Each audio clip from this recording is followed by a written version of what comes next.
va a todos. Hoy estamos en el programa nuevamente, Verdad versus Escepticismo. Vamos a tratar un tema muy interesante el día de la fecha y para eso hemos traído gente que ha estudiado sobre el tema y el tema es la Biblia. Hoy vamos a hablar cómo realmente nos llegó la Biblia, cómo es que hoy la tenemos en nuestras casas. Para eso primero investigamos un poquito, hemos estado viendo un libro que se llama Evidencia que exige un veredicto, el autor es Josh McDowell, y él en el libro nos habla que la Biblia fue escrita a través de 1600 años. Ustedes, la gente que sabe me va a corregir. Durante 60 generaciones. Fue escrita a través o por 40 personas diferentes, alrededor de 40 personas diferentes, que vivían en diferentes lugares, que tenían diferentes profesiones, que tenían edades diferentes y que a través de sus escritos pudieron hablar de la época en la que estaban viviendo, escribieron en 3 idiomas diferentes. Aún en esos 3 idiomas, hoy tenemos la Biblia que se ha traducido a muchísimos idiomas más. Fue escrita en 3 continentes, esto nos dice el autor de este libro. Y tenemos esta pregunta y quiero iniciar a ver si alguno de ustedes me puede responder. ¿Qué evidencias hay de que la Biblia hoy como la tenemos y como hoy la tenemos, la leemos, ha llegado a nosotros y es fidedigna de acuerdo a cómo se ha escrito en sus comienzos? Estamos hablando que estamos en el 2024, la Biblia fue escrita, hasta por lo menos el 90 después de Cristo, es también lo que dice el autor, que estuvimos leyendo, y por eso la pregunta es esta. ¿Es fidedigna? ¿Podemos estar confiados en que la palabra que hoy leemos es palabra de Dios y que ha sido escrita y que nos llegó hasta este tiempo como fue escrita en su momento? Bien, claro, gracias. Vos sabés que para esto nos tenemos que remontar a tiempos antiguos, nos tenemos que ir a los tiempos de los escribas, donde ellos empezaron a plasmar historias, empezaron a plasmar lo que los reyes, lo que los ministros les compartían y ellos podían escribir. Esta tarea se suponía que era muy dificultosa, era una tarea muy ardua, entonces requería que haya escuelas donde necesitaban preparación estas personas.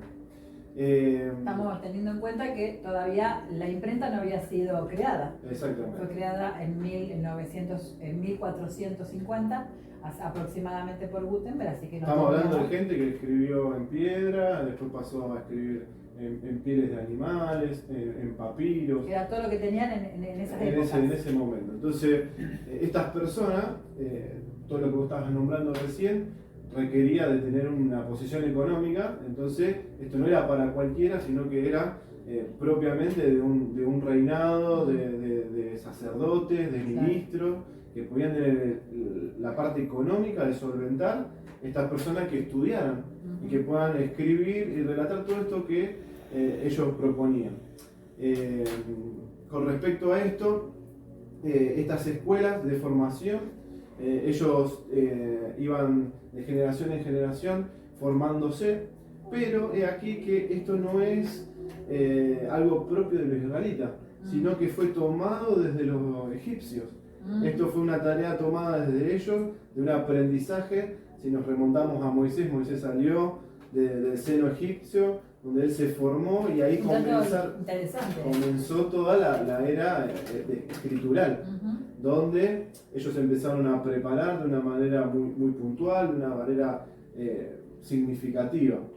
Estas personas, estos escribas o soferín en el plural, tenían una manera de poder verificar, hacer veraces estos escritos que hacían y pasarlos, y de esta manera eran utilizando sellos. Estos sellos daban autenticidad de lo que estaban escribiendo. Ahí está. O sea que de esta manera también nosotros tenemos como decir, bueno, algo que nos certifique. Exacto. Que lo que estamos leyendo salió o siguió la línea de aquel que se sentó y escribió, o en un papiro, o en una piedra y que nosotros estamos leyendo tal cual ellos lo escribieron. Justamente para ratificar lo que vos estás diciendo, se encontró el sello de Baruch, que era el escriba de Jeremías. Ajá. Entonces, al encontrarse eso, se supone y se da veracidad de que este escriba vivió, que este escriba escribió Que fue real. y que fue real. Ujú. Esto lo podemos encontrar en Jeremías 45:1, cuando Jeremías estaba hablando, dice la palabra que el escriba estaba escribiendo lo que salía de la boca de Jeremías profetiza sobre él, pero bueno, esto nos da un indicio tanto en la palabra como en lo natural, con un dato arqueológico, que esta persona existió. Ujú. Así Dato también, muy sí, datos muy interesantes, que podemos también mencionar que estas personas escribieron los proverbios, tan llenos de sabiduría, Sí. escribieron los salmos, que son los signos, las alabanzas, que en gran parte están escritas y redactadas por el rey David. Se suponía que el rey David tenía una escuela de sabios, de gente preparada para poder escribir. Ujú. Así también podemos encontrar en la palabra, en la Biblia podemos encontrar el libro de Crónicas, el libro de Esdras, Son todos el libro hablan de historia. Exacto, de Nehemías, todos libros de historia. Ujú. Bueno, eso es lo que te puedo decir de los... Buenísimo. Así que bueno, más allá de lo que nos estabas hablando, de que se han encontrado estos datos arqueológicos que efectivizan que la Biblia tiene un respaldo, ¿qué más o qué evidencia podrían agregar a todo esto que me estuviste diciendo? No sé quién. Hay un dato que es ya un dato muy profundo, que los escribas tenían un sentimiento de privilegio, de algo que era sagrado para ellos, que era la palabra de Dios. Por eso también esta veracidad a la hora de que, como decías vos, durante 1600 años perdure en el tiempo, lo hacía de esta manera tan veraz que ellos el sentimiento que tenían por Dios y por la Escritura lo volcaban y eran tan rigurosos. Claro, o sea, de ninguna manera ellos iban a permitir que se pervirtiera lo que estaban escribiendo.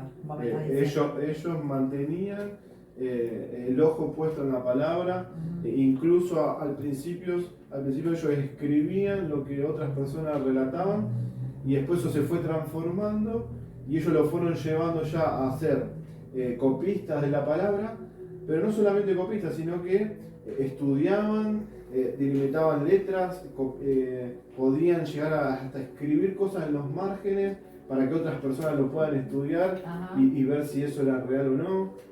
O sea, ya era un trabajo más profundo. Más profundo, bien importante lo que hacían los escribas. Muy bueno, la verdad que me aclara un montón el panorama. Gracias, Mauri, buenísimo lo que nos estás comentando. Pero bueno, quisiera ver si el resto puede agregar algo más a lo que Mauri nos estaba contando acerca de que si lo que estamos leyendo es fidedigno, si la Biblia nos da esa seguridad que lo que estamos leyendo es fidedigna. Hay pruebas arqueológicas.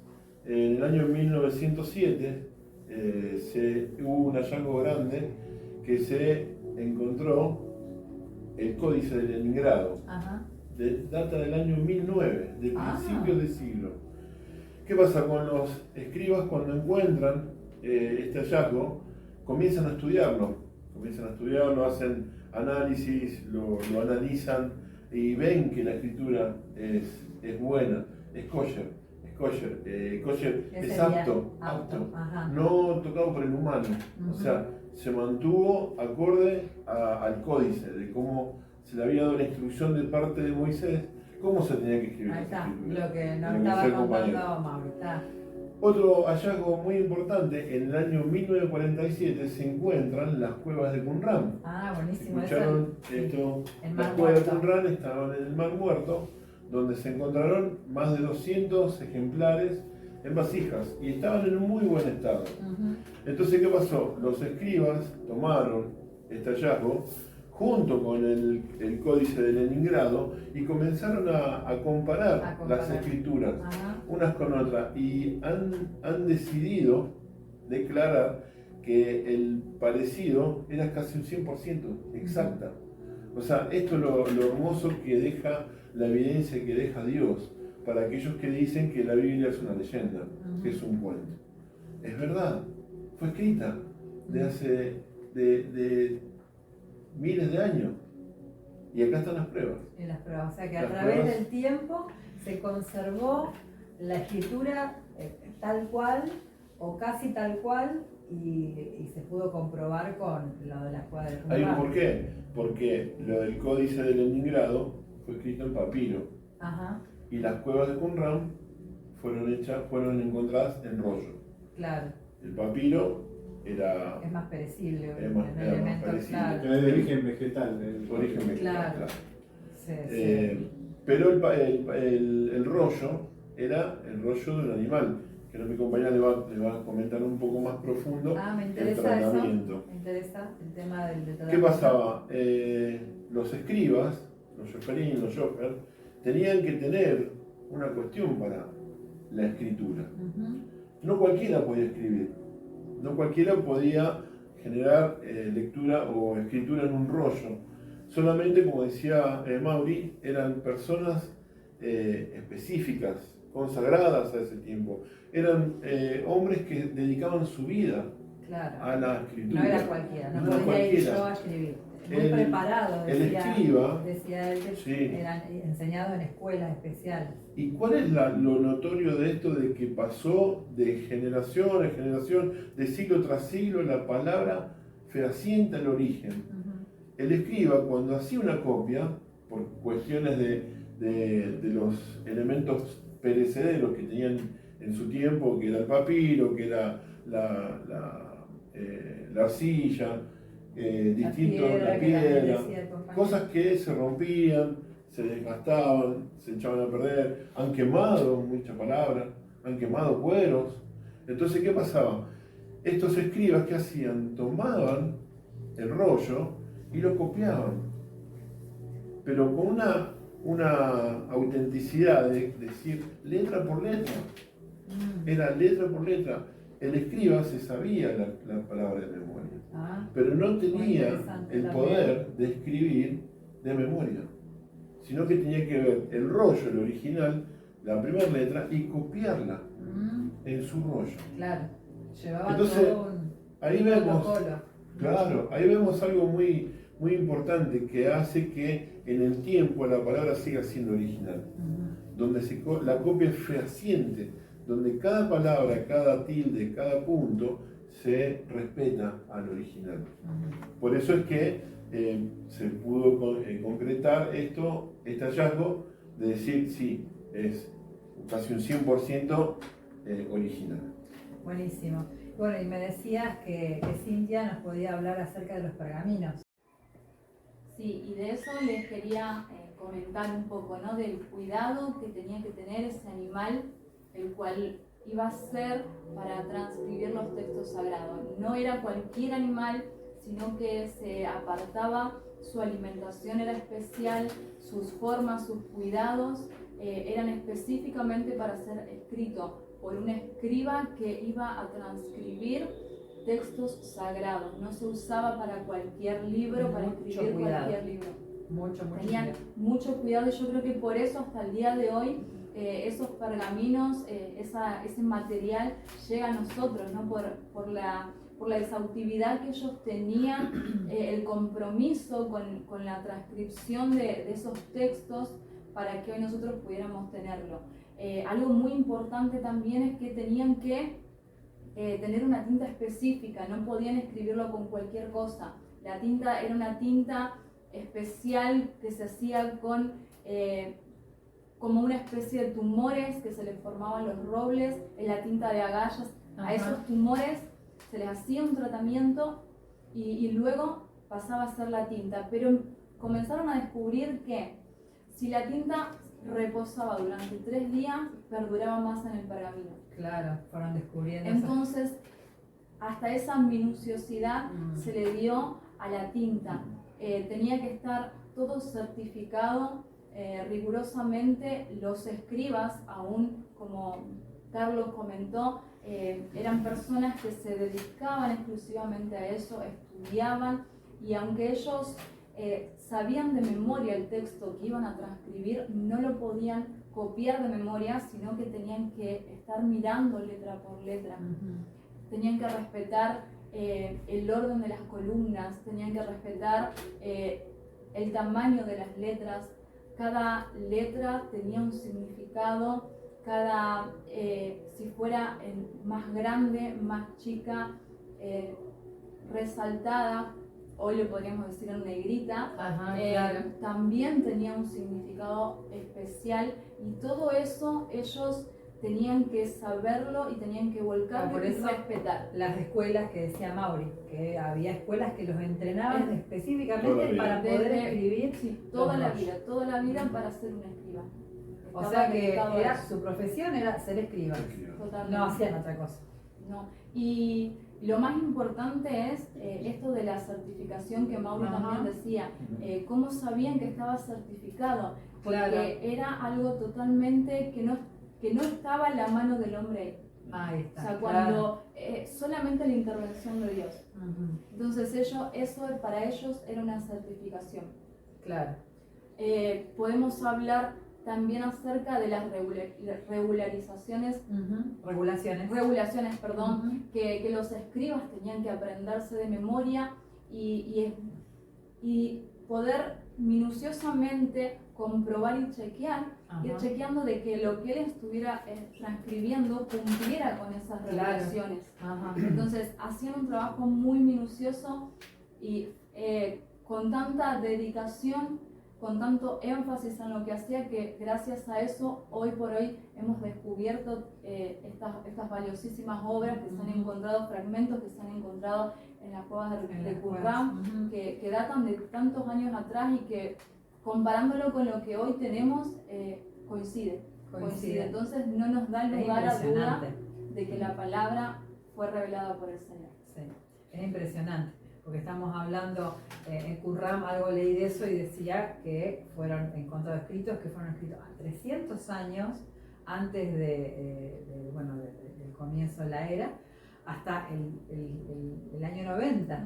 O sea que estamos hablando de mucho tiempo en donde se resguardó por demás las escrituras, y lo bueno que esto es muy actual, es mucho más actual. Si fueron encontradas en 1947, nos da como una mayor veracidad cuando se empiezan a comparar con los escritos más antiguos. Así que me dejaron bastante conforme en todo lo que yo quería saber y entender esto, ¿no? Que a pesar de que la palabra o que la Biblia se ha escrito en materiales así que son perecibles, en materiales que como hablaban del papiro, que es algo que una piedra que se puede quebrar, una arcilla que también se puede quebrar, pero como a través del tiempo se pudo preservar y hoy nos llega, y fue todo tan en su tiempo que después con la imprenta ya ahora se pudo plasmar en esa imprenta, y hoy por hoy la Biblia es la base de dos de las religiones más importantes del mundo, que es el judaísmo y el cristianismo, y aún el Islam saca parte, porque ellos nombran a Jesús, el Islam como un profeta, a Moisés como un profeta, a Abraham como su padre. Así que bueno, les agradezco haber estado acá en el programa con nosotros. Y bueno, muchas gracias por todo lo que nos han aportado, que la verdad que nos ha servido muchísimo. Gracias, cerramos el programa de hoy. Verdad versus escepticismo. Gracias por estar con nosotros. Hasta luego.